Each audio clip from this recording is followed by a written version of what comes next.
अस्सलामु अलैकुम वरहमतुल्लाहि वबरकातुहू।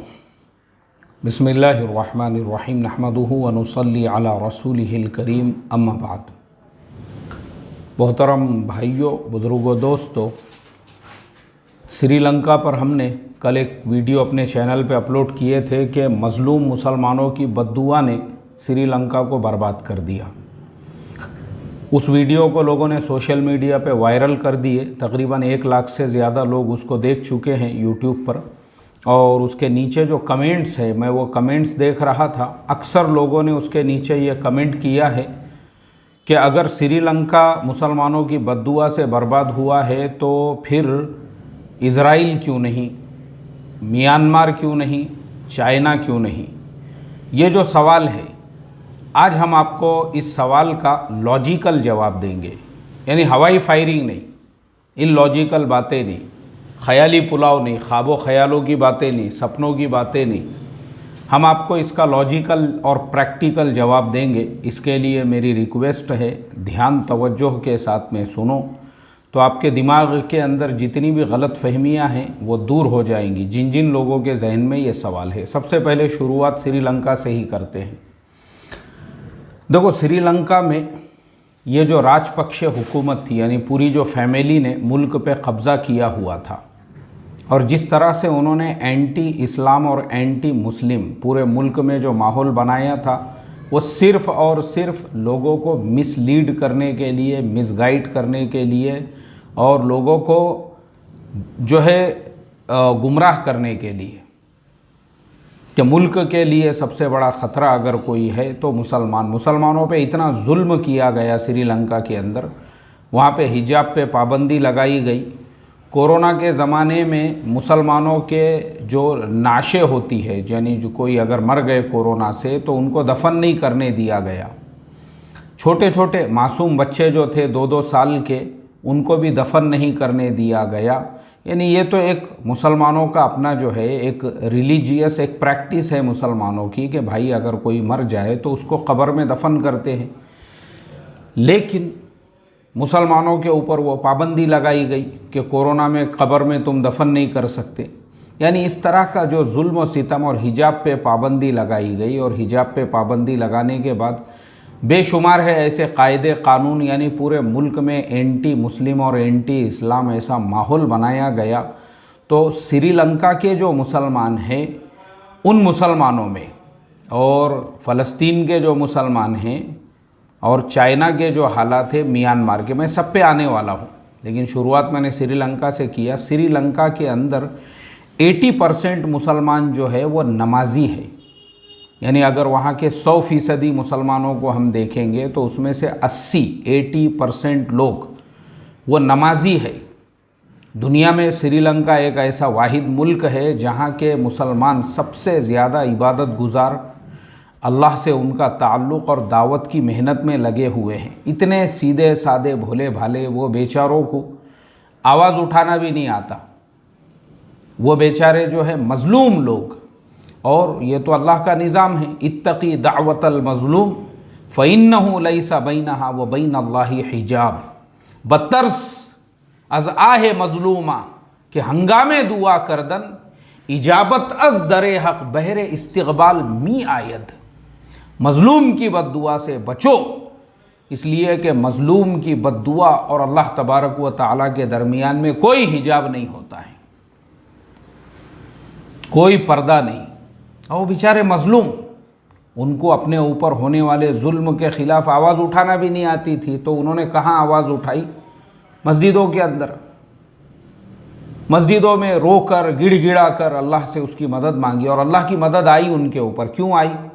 क्योंकि वो परहेज़गार लोग हैं। मैंने बताया ना, 80%। और हज़रत जी मौलाना यूसुफ़ साहब रहमतुल्लाह अलैहि फरमाया करते थे, इस उम्मत की अक्सरियत भी अगर अल्लाह के सामने झुकने वाली बन जाएगी, अल्लाह ज़िल्लत के दरवाज़ों को बंद कर देगा। अब वहाँ तो अक्सरियत से बहुत ज़्यादा फिगर था।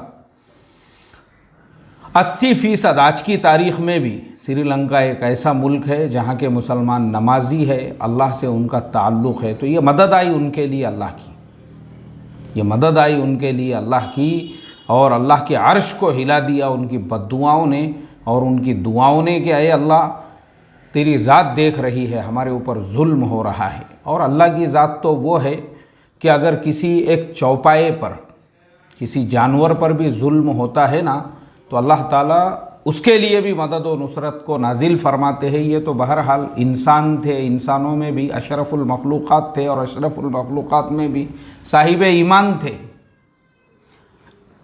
उनके लिए क्यों अल्लाह की मदद नहीं आ सकती थी? तो इसीलिए अल्लाह ताला ने उन्हीं जालिमों के ज़रिए से मुल्क को के अंदर ऐसे हालात पैदा किए कि वही लोग जिनको इन्होंने मुसलमानों के ख़िलाफ़ खड़े किया था, अल्लाह ने उन्हीं लोगों को इनके ख़िलाफ़ खड़ा कर दिया। कुरान में फरमाया व मकरू व मकर अल्लाह वल्लाहु खैरुल माकिरीन। इसीलिए मैं हमेशा, आपने देखे होंगे मेरे पिछले वीडियोज़ वग़ैरह में भी, ये मेरा तजुर्बा है, मैंने देखा हो मक्कारी करने वाले और साजिशें करने वाले कुत्तों की मौत मरते हैं। तजुर्बा है भाई मेरा, मैं ऐसे नहीं बोलते रहता हूँ, क्योंकि मुझे मेरे बारे में भी तजुर्बा है। जिन लोगों ने मेरे ख़िलाफ़ भी मक्कारियाँ किए, साजिशें, प्लानिंग, मशवरे किए, कुत्तों की मौत मरे, कुत्तों की। ये निज़ाम है अल्लाह ताला का। तुम हमारे बर्बादी के ख़िलाफ़ साजिशें, मशवरे, और हम जब अल्लाह से ताल्लुक़ जोड़ दोगे तुम्हारा हाल खरजुटले कुत्तों से भी बदतर होगा, तुम सोच भी नहीं सकते। एड़ियाँ रगड़ रगड़ के मरे, और कुछ तो ऐसे मरे कि ना कफन मिला ना गुसल मिला। अल्लाह हिफाजत फरमाए। और मैं ये नहीं बता रहा हूँ कि मैं बहुत बड़ा अल्लाह वाला हूँ या मेरा बहुत गहरा अल्लाह से ताल्लुक़ है। जैसे कल ही मैंने जो है वो ज़रीफ़ बाबा वाले वीडियो के अंदर बोला हूँ कि बहुत सारे लोग खुद शो ऑफ करते हैं ताकि लोग उनको, मैं वो इसलिए नहीं बोल रहा हूँ, मैं खाली बता रहा हूँ आपको। मक्कार जो रहते ना, मक्कार, क्योंकि मेरी कई मस्जिदें मेरी छूट गई इमामत से, वो सिर्फ मक्कारी करने वालों के मक्कारियों की वजह से, और साजिशें करने वालों की साजिशों और प्लानिंग करने वालों की प्लानिंग, और बाद में कुत्तों की मौत मरे, कुत्तों की। हाँ, तो मुझे इसकी तकलीफ़ होती है ना, क्योंकि मैंने वहाँ मेहनत की हुई है। मैंने 10 बच्चों से लेकर 550 बच्चों तक तुम्हारे मकतब को हमने पहुँचाई, और हमने जो है तुम्हारे जितने भी रुके हुए कंस्ट्रक्शन वगैरह थे, भीख मांग मांग के लोगों से जो है सारे काम करा के दिए, और तुम हमको उसका ये सिला देते हो।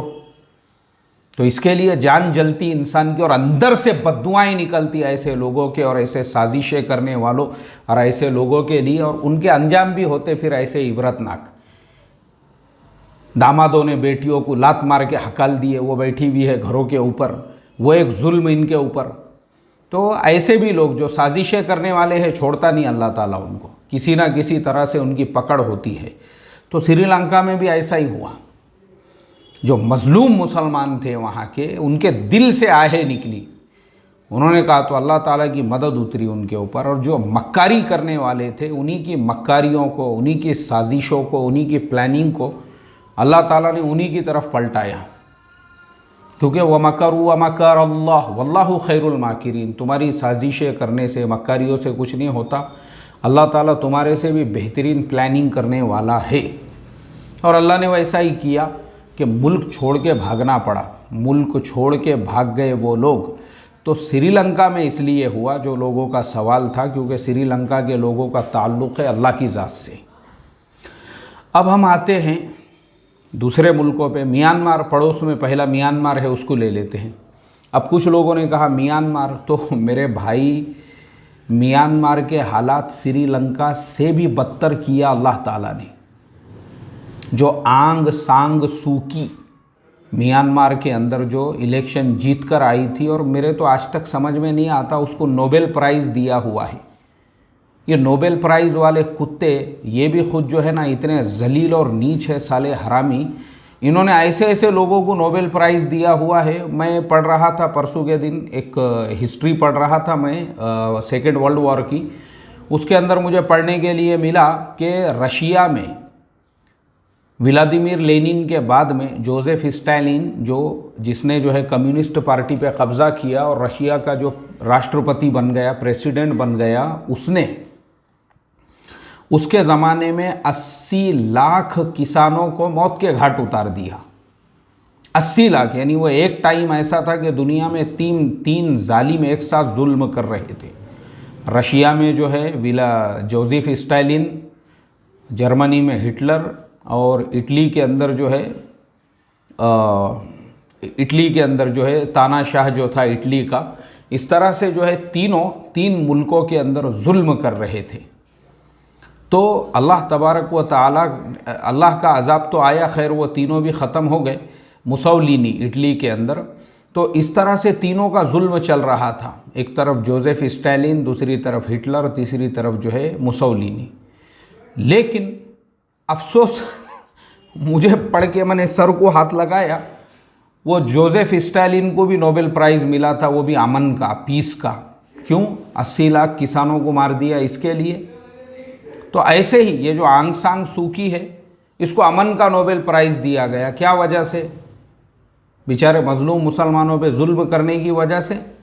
रोहिंग्या मुसलमान उसी के ज़माने में सबसे ज़्यादा 14 लाख मुसलमान आज भी बांग्लादेश के बॉर्डर के ऊपर, बांग्लादेश का जो कॉक्स ऐसा कुछ नाम है वो गांव या सिटी जो समंदर के किनारे है, वहाँ पे जो है पूरे बेचारे 14 लाख जो म्यांमार के जो 14 लाख रोहिंग्या मुसलमान आज भी हैं वहाँ पे।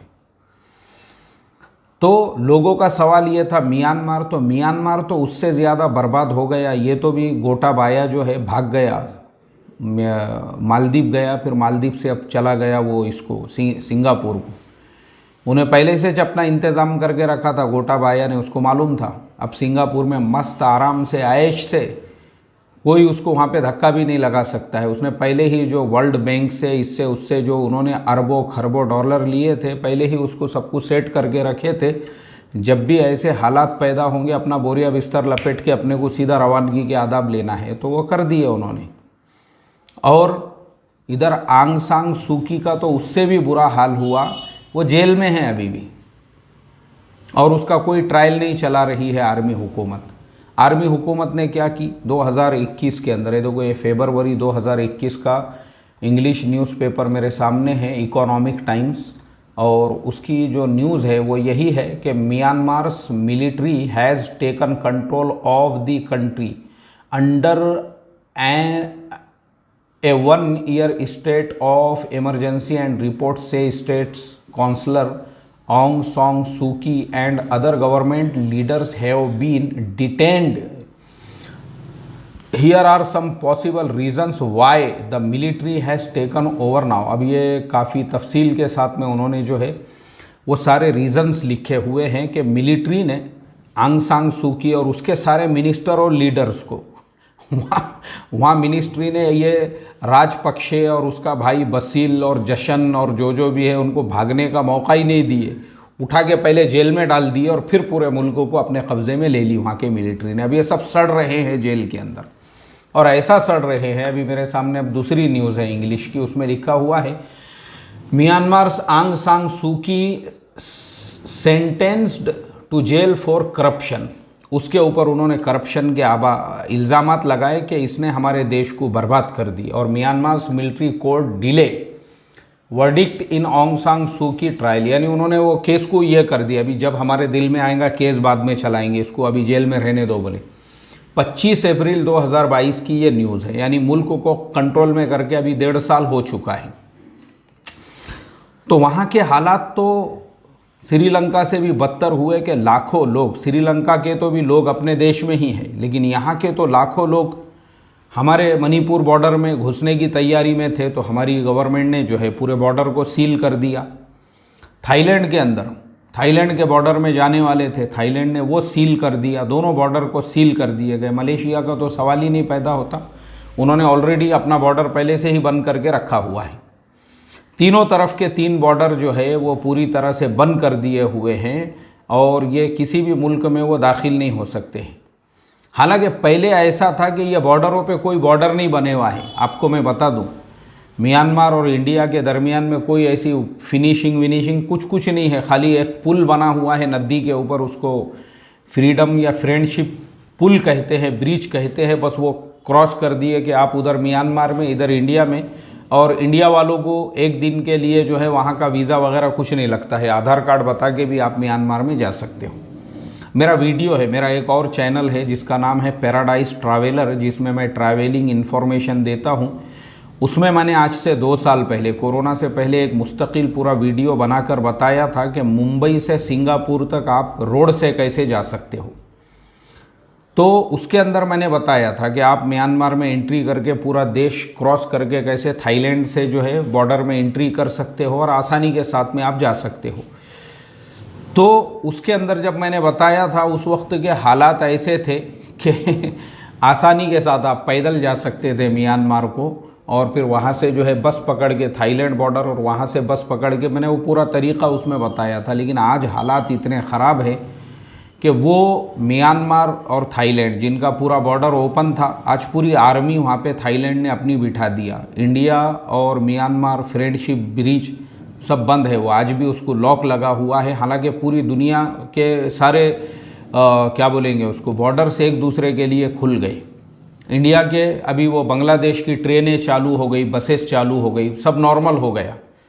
और दूसरे जितने भी भारत के पड़ोसी हैं, सबके साथ में जो जैसा पहले नॉर्मल गाड़ियाँ आती जाती थी, सब शुरू हो गई, ट्रेनें वगैरह। लेकिन वो म्यांमार जिसको पहले वीज़ा भी नहीं लगता था, आज आप वीज़ा लेके भी वहाँ पे लैंड बॉर्डर से नहीं जा सकते हैं। पूरा मुल्क लॉक कर दिया इंडिया ने भी अपना बॉर्डर, और थाईलैंड ने, और मलेशिया ने, और चाइना है तो चाइना का तो सवाल ही नहीं पैदा होता।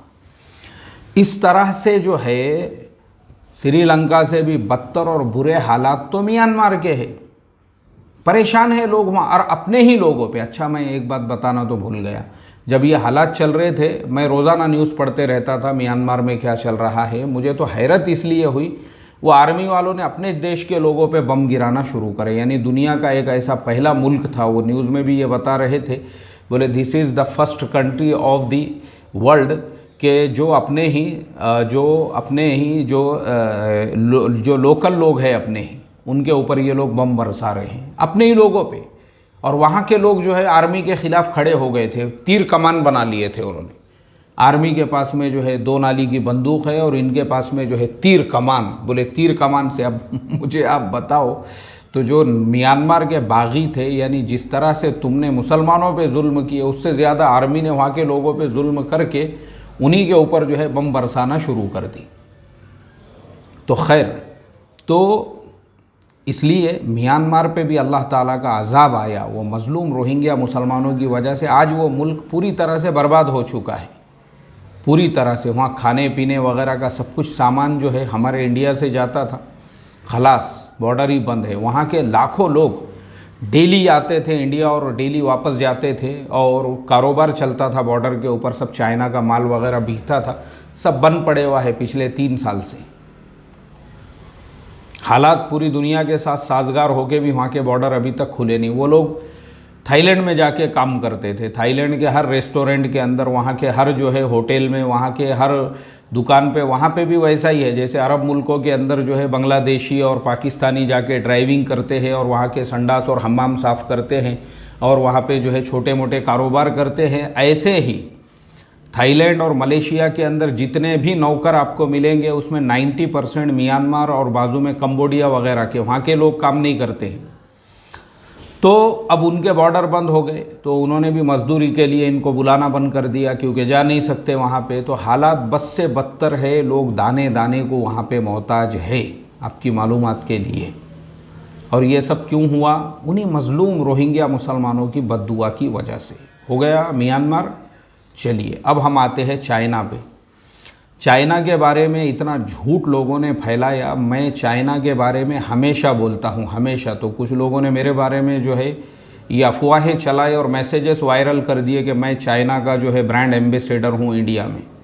मुझे बहुत फ़िक्र होती है, चाइना को किसी ने बुरा भला बोल दिया तो फ़ौरन मैं जो है चाइना का दिफा करना शुरू कर देता हूँ। कुछ लोगों ने ऐसा भी मेरे बारे में कहा, मेरे दोस्तों ने तक मुझे कहा, बोले यार चाइना को कुछ बोलते ही तुम फ़ौरन उसका डिफेंड करते हो।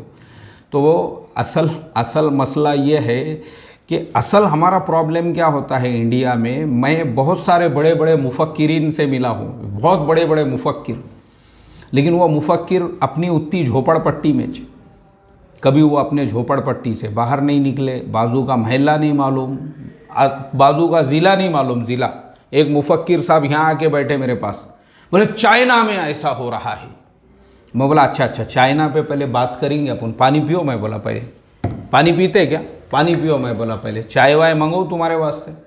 बोले हाँ मंगाइए ना। तो वो चाय वाला हमारा आते रहता, चाय वाला चाय लेके आया, मैंने उनको पहले पानी पिलाया, चाय पिलाया।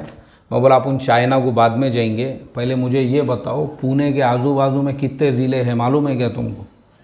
अहमदनगर गए क्या कभी? नहीं, नगर से तो मैं गुज़रते रहता। अच्छा, मैं बोला सातारा गए? नहीं, उधर नहीं जाता बोले मैं कभी, वो रास्ता ज नहीं है अपना, तो सातारा जाने की ज़रूरत ही नहीं है।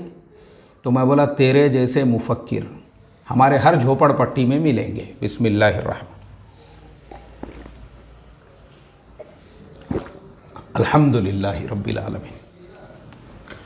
तेरे जैसे झोपड़पट्टी छाप मुफक्किर हमारे हर गांव में मिलेंगे, हर झोपड़पट्टी में मिलेंगे, हर होटल के अंदर मिलेंगे।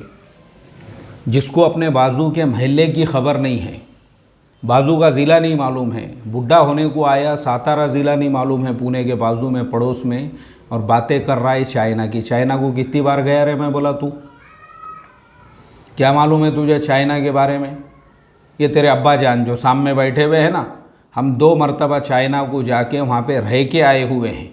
अभी मुझे जाना है तीसरी मरतबा, वो भी 6 महीने के लिए। और मसला ऐसा है कि वो हमको वीज़ा ही नहीं दे रहे हैं, यानी नॉर्मल लोगों को अभी खोले ही नहीं उन्होंने।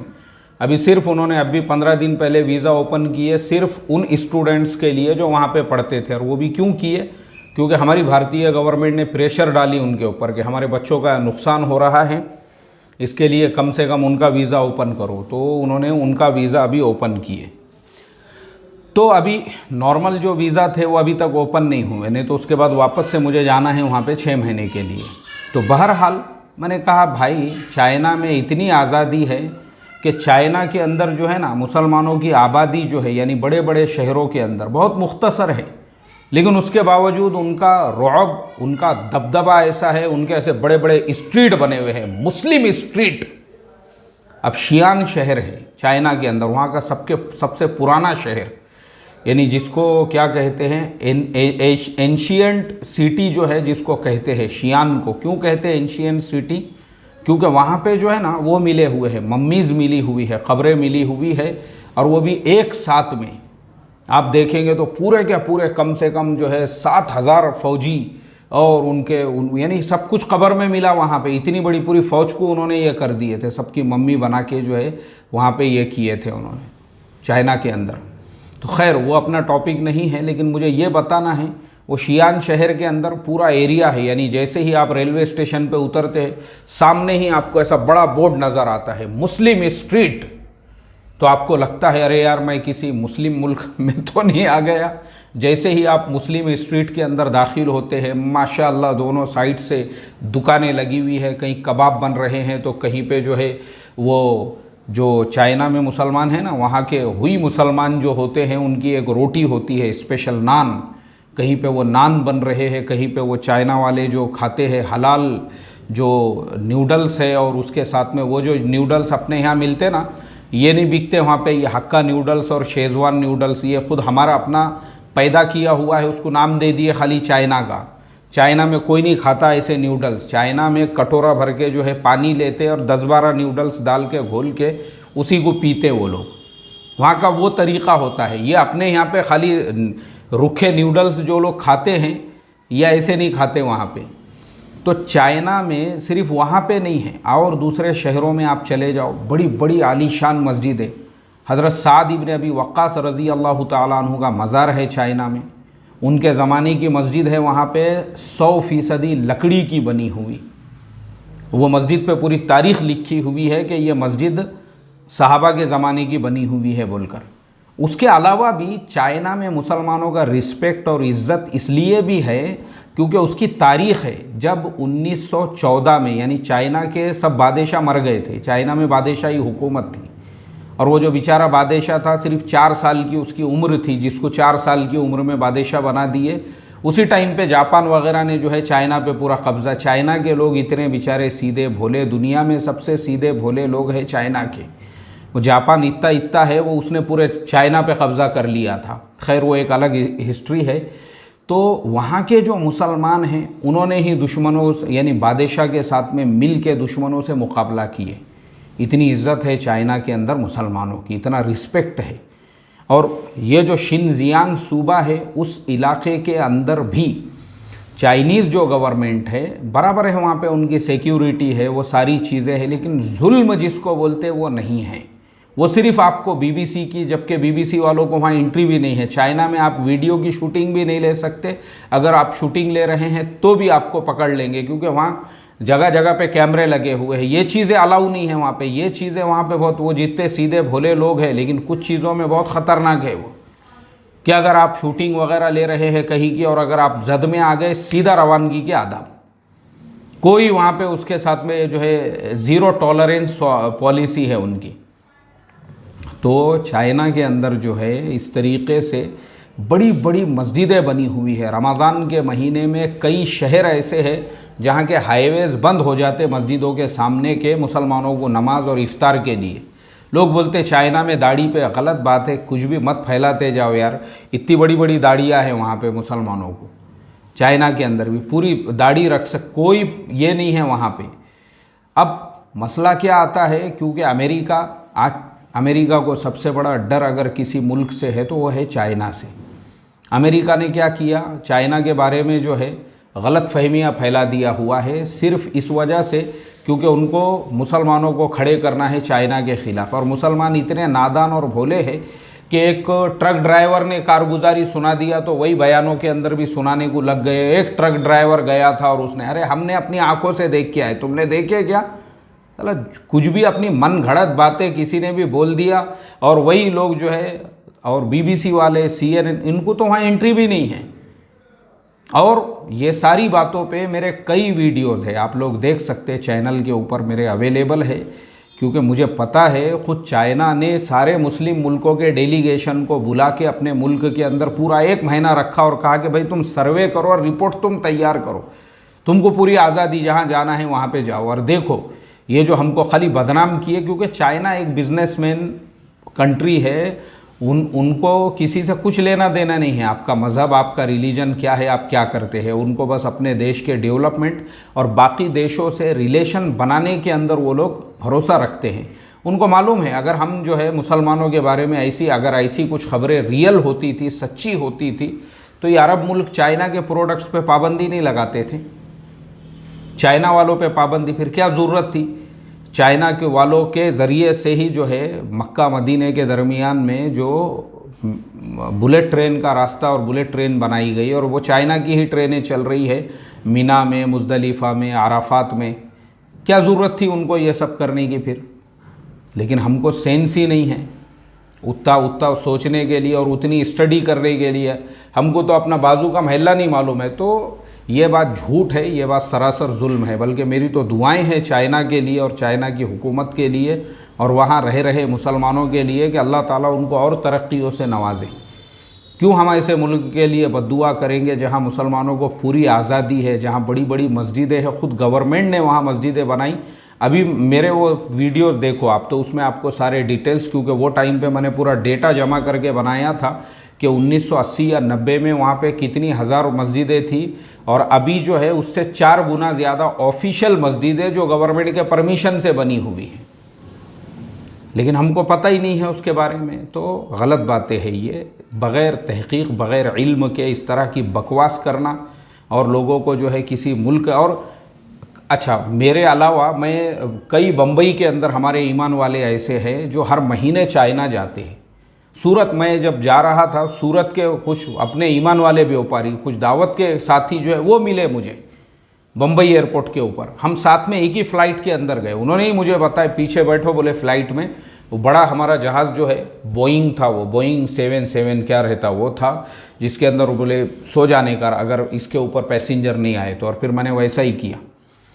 तो इस तरह से जो है उन्होंने बताया, हम तो हमेशा जाते आते रहते, हर 15 दिन को, महीने को उनका सफ़र रहता, क्योंकि बड़े बड़े कारोबार है उनके वहाँ जो है हर चीज़ की। और ईमान वालों की जगह जगह पे वहाँ पे होटलें वगैरह है। तो पहले झोपड़पट्टी से बाहर निकलेंगे, अपने बाजू का ज़िला नहीं मालूम है, तो चाइना की बातें जब करना, जब तुम वहाँ जाके 15 दिन, महीना भर रह के आ जाओ, उसके बाद में फिर ये एतराज़ लोग कर सकते हैं कि वहाँ क्यों नहीं अज़ाब आ रहा है। क्यों आएगा अज़ाब जहाँ मुसलमानों को इतनी सारी आज़ादी है, फिर क्यों अजाब आएगा? अच्छा, दावत के काम की भी पूरी आज़ादी है वहाँ पे, ये पॉइंट तो अभी याद आया मुझे, पूरी आज़ादी। अल्लाह समझ आता फरमाए भाई, और झोपड़पट्टी से निकलने की तौफीक अता फरमाए। अब हम आते हैं आखिरी में फ़लस्तीन के ऊपर और इज़राइल के मसले पे। लोगों ने कहा इज़राइल को अल्लाह ने क्यों बर्बाद नहीं किया? बहुत ही अहम पॉइंट है। फ़लस्तीन वालों की ये जो लड़ाई है, इसको अरबों ने अभी तक भी जो लड़ा है वो अरब और इज़राइल उसके नाम से, उसको कभी भी ईमान और इस्लाम के नाम से इन्होंने नहीं लड़ा। कभी भी उसको इस्लाम का नाम ही नहीं दिया, ना ईमान का नाम दिया। कभी भी ये लड़ाई कैसी होती है? अरब यानी कौमियत के नाम पे इन्होंने ये लड़ाई लड़ी है। तो अल्लाह की मदद क्यों आएगी? मेरा सवाल है ये। जमाल अब्दुल नासिर, जिस वक्त में उन्होंने जो है नहर सुइज़ का जो एग्रीमेंट था उसको ब्रेक किया, उसको तोड़ दिया, उस वक्त उसने क्या जुमला कहा पता है आपको? अफसोस की बात यह है, जमाल अब्दुल नासिर ने कहा हम फ़िरौनों की औलाद है। क्या कहा उसने? हम फ़िरौनों की औलाद है। ये नहीं कहा कि हम नबी सल्लल्लाहु अलैहि वसल्लम के उम्मती है और हम सहाबा की औलाद है और हम सहाबा के नाम लेवा है।